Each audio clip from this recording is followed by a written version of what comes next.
एक और सपना मैं उनका बताता हूं जो बड़ा महत्वपूर्ण है।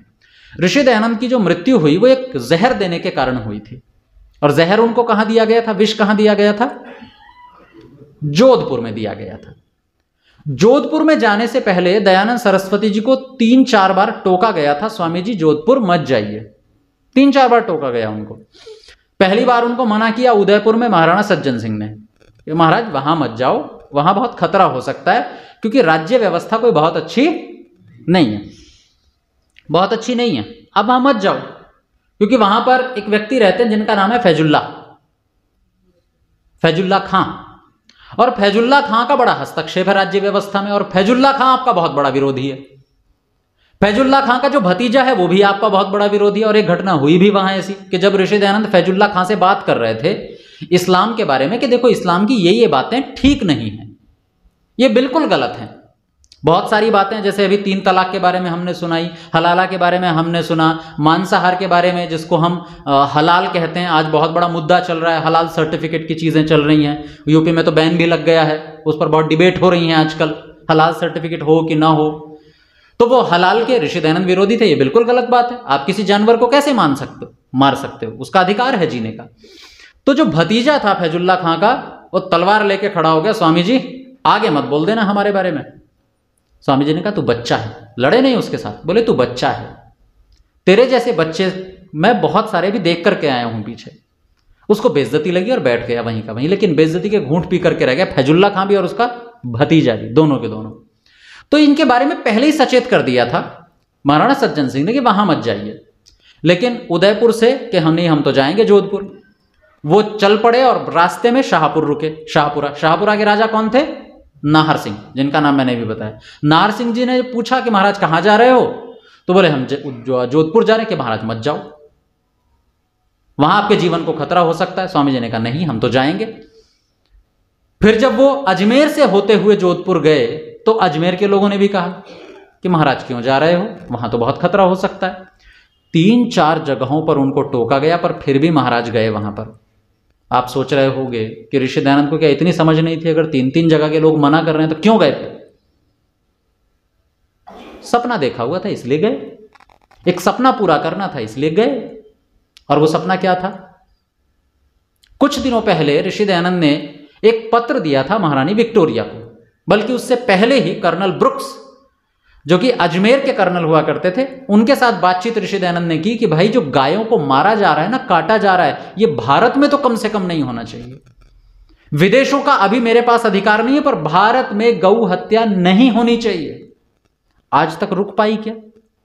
क्या हम इसके लिए प्रयासरत हैं? क्या कुछ संगठन लग रहे हैं? बाकी आम हिंदू, आम वैदिक धर्मी को तो मतलब ही नहीं रहा आज कि गाय मर रही है, कट रही है। मैं जानता हूं कि आपके सेक्टरों में जो घर बने हुए हैं वहां गायों के रखने के लिए जगह नहीं है, इस बात को हम समझते हैं।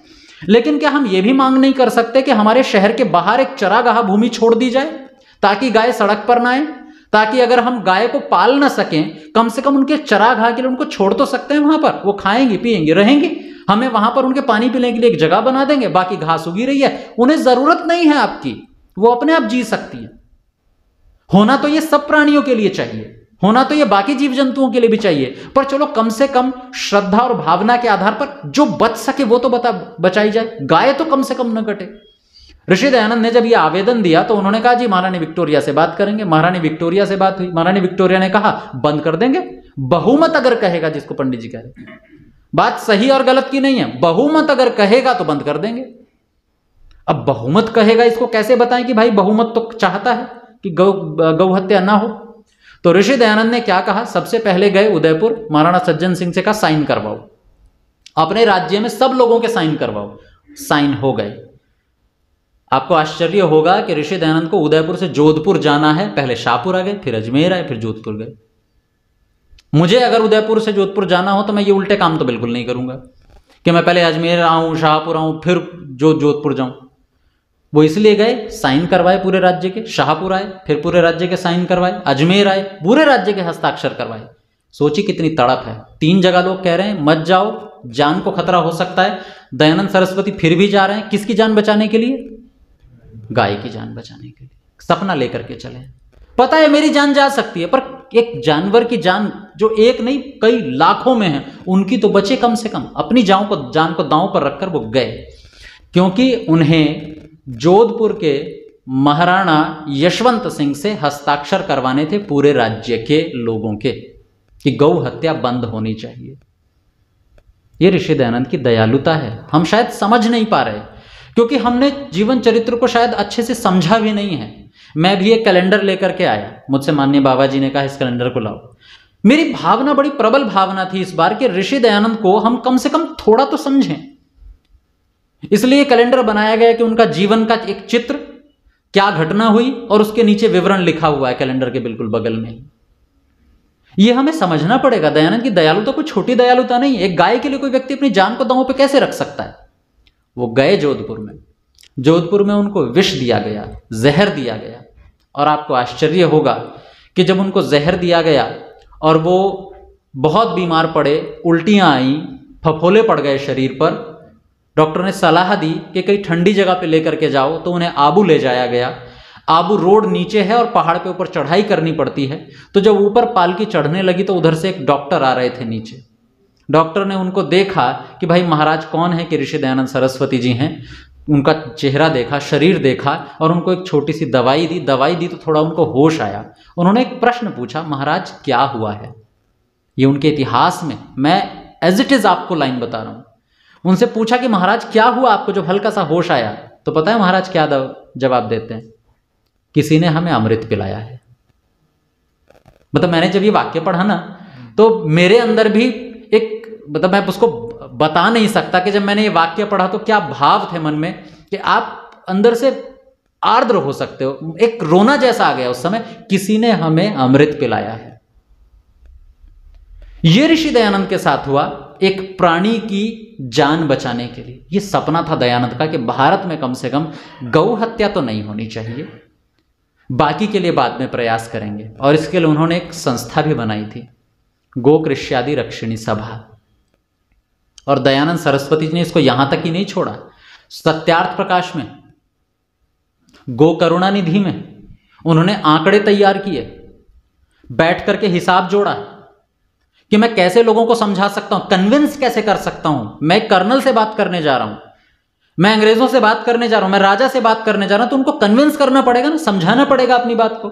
अगर मुझे पूछ लिया कर्नल ने या राजा ने पूछ लिया कि हम गाय को क्यों बचाएं, बाकी जानवर भी तो एक जैसे ही हैं, तो ऋषि दयानंद ने कुछ आंकड़े तैयार किए, बैठ करके गणित लगाया कि एक गाय इतने दिनों में इतना दूध देती है, फिर उसको दूसरी बार जब बच्चे का जन्म होगा तो इतना दूध देगी, उसके बछड़े बछड़ियां होंगी इतना दूध देगी, और इतने दूध से इतने व्यक्तियों के भोजन की व्यवस्था हो सकती है। अगर उस गाय को मार करके खा लिया जाए तो केवल 10 या 12 लोग तृप्त हो सकते हैं, लेकिन अगर उस गाय को जीवित रखा जाए तो आपसे कुछ लेगी नहीं वो, क्योंकि वो आपका वेस्ट खाती है।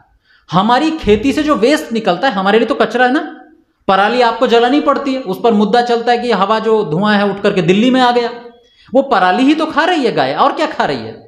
आपकी खेती का बचा हुआ वेस्ट खा रही है, और आपको बदले में दूध दे रही है, आपका कुछ नहीं ले रही है। घर का एक कोना मांगती है या खुली जगह मांगती है कि बस उसे वहां टहलने दीजिए, आपको कुछ नहीं कहेगी। और वो कह रहे हैं कितने लोगों का पेट भरती है एक गाय, तो कह रहे हैं लाखों, 2.5-3 लाख लोगों का आंकड़ा वहां पर लिखा है, इतने लोगों का पेट भर सकती है एक गाय अपने पूरे जीवन में। और इसमें भी उससे जन्म लेने वाले बैलों का खर्चा तो जोड़ा ही नहीं है, उनसे होने वाले लाभ का तो खर्चा जोड़ा ही नहीं है। जो आपका डीजल बचाता है, आपके पर्यावरण के प्रदूषण को बचाता है, उससे जो खेती होती है, उससे जो लोगों को खाने के लिए अन्न मिलता है। ऋषि दयानंद ने आंकड़ा तैयार किया, एक गाय को बचाने के लिए ऋषि दयानंद गणित लेके बैठे हैं कि अगर कोई मुझे यह भी पूछ ले कि अर्थव्यवस्था में क्या लाभ होगा तो मैं ये भी बता पाऊं। और वो आंकड़ा कभी पढ़ना हो तो सत्यार्थ प्रकाश में या गो करुणानिधि में पढ़ लीजिएगा। यह है ऋषि दयानंद सरस्वती जी का सपना कि गाय कम से कम किसी तरह से बच जाए, न कटे। आज कुछ सौभाग्य से संगठन लगे हुए हैं जो गोरक्षा का काम कर रहे हैं, लेकिन क्योंकि सरकार की तरफ से गोहत्या लीगल हो चुकी है, और बल्कि यहां तक अब तो हलाल सर्टिफिकेट के बिना, सुना है मैंने रामदेव जी ने भी अपने प्रोडक्ट पर हलाल का सर्टिफिकेट लिया है क्या? सच है क्या? उनको भी लेना पड़ा।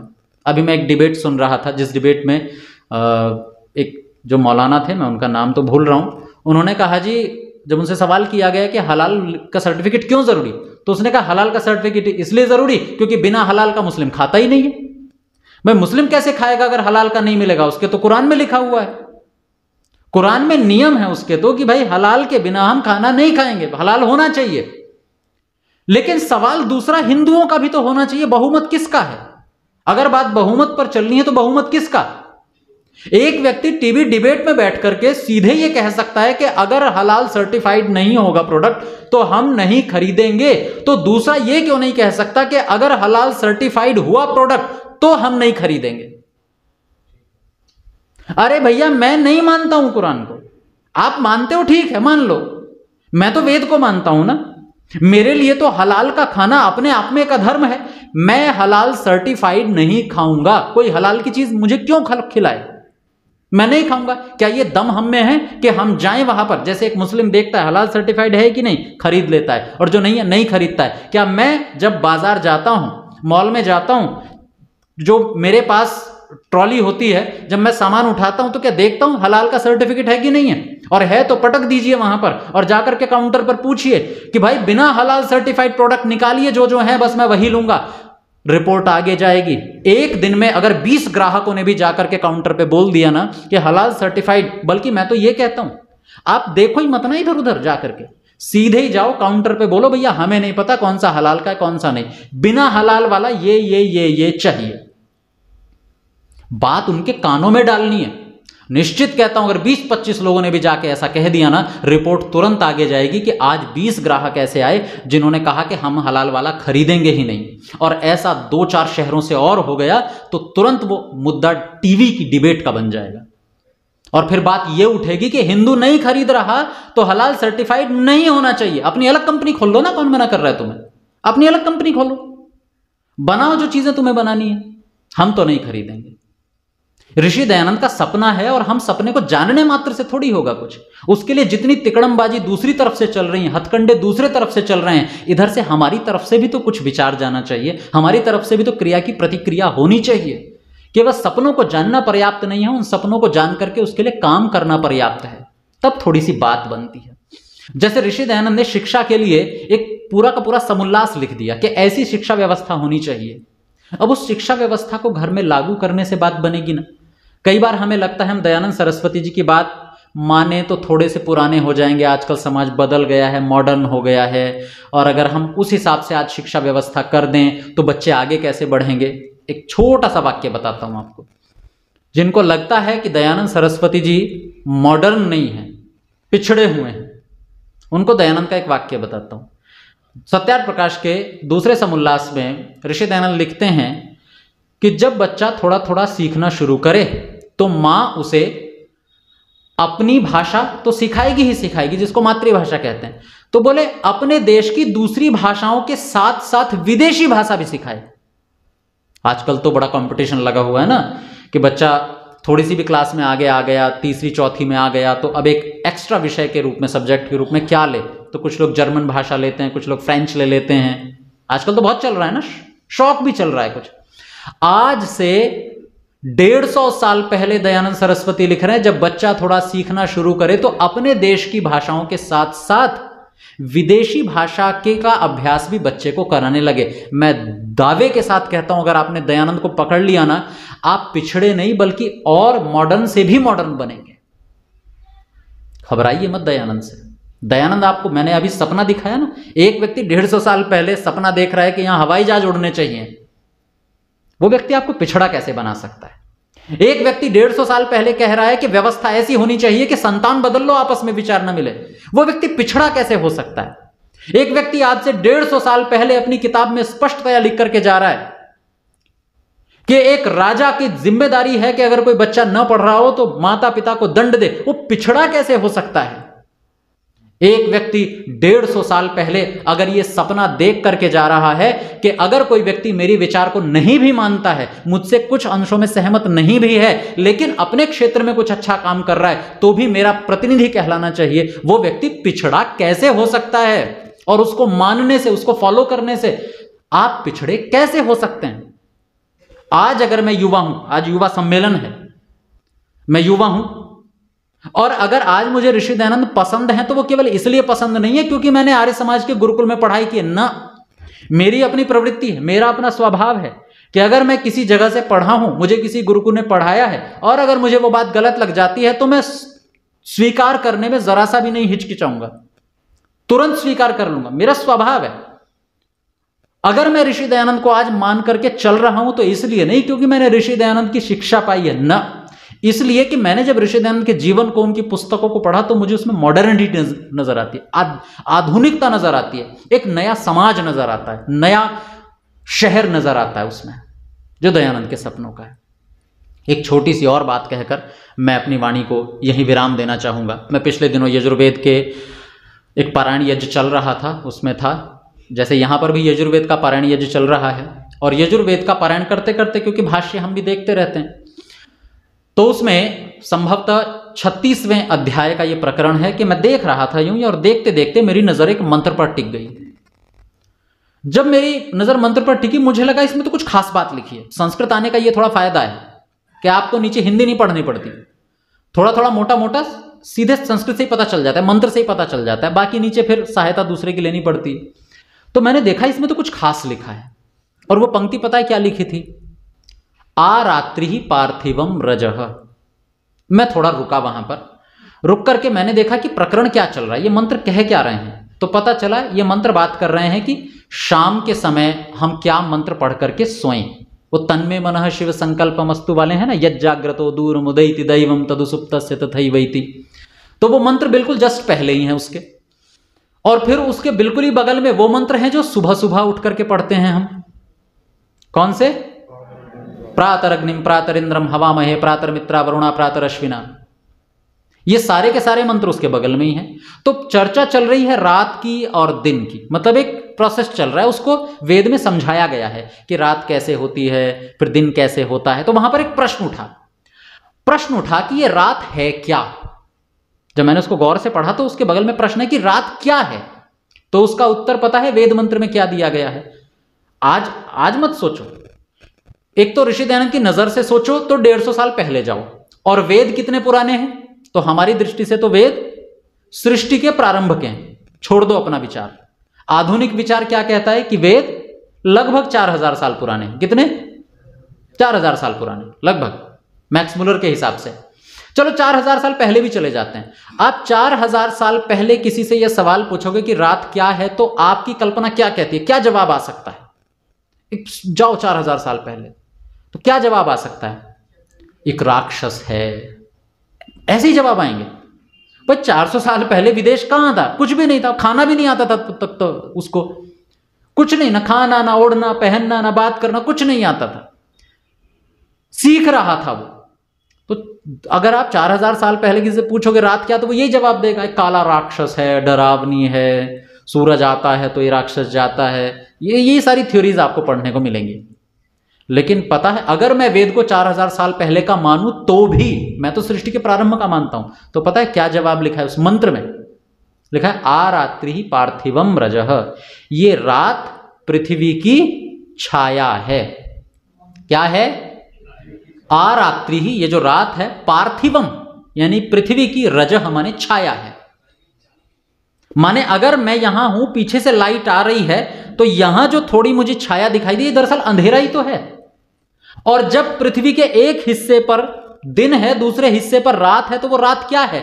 उधर से सूरज की रोशनी पड़ रही है, लेकिन इस हिस्से तक नहीं पहुंच पा रही। क्यों नहीं पहुंच पा रही? क्योंकि पृथ्वी की अपनी छाया पड़ रही है, वो रोक रही है प्रकाश को आने से।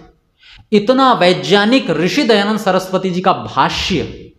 मैं कह रहा हूं, आप दयानंद को पकड़ेंगे ना तो पिछड़े तो नहीं हो सकते, आधुनिक से भी आधुनिक हो जाएंगे, अत्याधुनिक हो जाएंगे। अब आप कहेंगे आज तो सब जानते हैं कि ये जो रात है पृथ्वी की छाया, आज जानते हैं, सृष्टि के प्रारंभ में नहीं जानते ना। यानी उसमें वो बातें लिखी हैं जो वैज्ञानिक हैं, और थोड़ा सा अगर और गहराई में जाएंगे तो और अनमोल मोती मिल जाएंगे आपको। बस ऋषि दयानंद को पकड़ने की देर है। केवल ऋषि दयानंद खंडन नहीं करते, जैसे कि पंडित जी बता रहे थे, ये गलत, ये गलत, ये गलत। वो तो जरूरी है करना कि भाई मनुष्य जो है, इंसान जो है, वो इन फालतू चीजों से हटे। क्यों अपना समय बर्बाद कर रहा है, पैसा बर्बाद कर रहा है? बीमारी हो गई तो क्यों झाड़ फूक के ले जा रहा है? चिकित्सा करवाए अपनी, बस इतना ही तो दयानंद चाहते हैं। और आज हम भी तो वही करेंगे। सवाल आपसे कि आपका बेटा अगर बीमार पड़ गया और कहे कि मां मैं झाड़ फूक के ले जा रहा हूं, आप क्या कहेंगे? बेटा झाड़ फूक के पास मत जाना, कुछ नहीं होता चिकित्सा। अच्छा, आपने ये बोल दिया झाड़ फूक वाले के पास मत जाना, कुछ नहीं होता, खंडन हुआ कि नहीं हुआ? विरोध हुआ कि नहीं हुआ? विरोध करना पड़ता है गलत बात का, बेटे की जान का सवाल है। अरे दयानंद सरस्वती जी के भारत में करोड़ों लोग रह रहे हैं, वो सब ऋषि दयानंद के पुत्रवत हैं, उतनों की लोगों की जान का सवाल है। तो दयानंद खंडन क्यों नहीं करेंगे भाई? पिटाई भी करनी पड़ेगी उनकी किसी कोई ज्यादा ही विरोध करेगा, ज्यादा ही समाज को गलत दिशा में ले जाएगा, तो दयानंद को तो विरोध छोड़िए, सीधे सीधे दो हाथ भी करने पड़ेंगे। अरे मेरी प्रजा का सवाल है भाई, मेरे बच्चों का सवाल है, मेरी गाय का सवाल है, और इसके लिए चाहे मुझे कोई जहर ही क्यों ना दे दे, वो मुझे स्वीकार है। जैसे एक माता पिता के साथ कुछ भी क्यों ना हो जाए, बच्चों की सुरक्षा जरूर करेंगे, पड़ोस से दुश्मनी लेनी पड़े, रिश्तेदारों से दुश्मनी लेनी पड़े, पर बच्चे के भविष्य पर आंच नहीं आने देते। इसीलिए ऋषि दयानंद ने खुद से दुश्मनी बोल ली। आज सब लोग ऋषि दयानंद के आपको अधिकतर विरोधी मिलेंगे, दयानंद तो खंडन करते रहते हैं, पर ऋषि दयानंद ने उसे स्वीकार किया। ऐसे ऋषि दयानंद को हम जाने, उनके सपनों को जाने और पूरा करने के लिए अपनी तरफ से थोड़ा थोड़ा प्रयास करें। जैसा कि मैंने आपको हलाल सर्टिफिकेट के बारे में, ये तो हम कर ही सकते हैं, इसे लागू करें तो ऋषि दयानंद को हम सच्ची श्रद्धांजलि दे पाएंगे उनके 200वें जन्म दिवस के उपलक्ष्य में।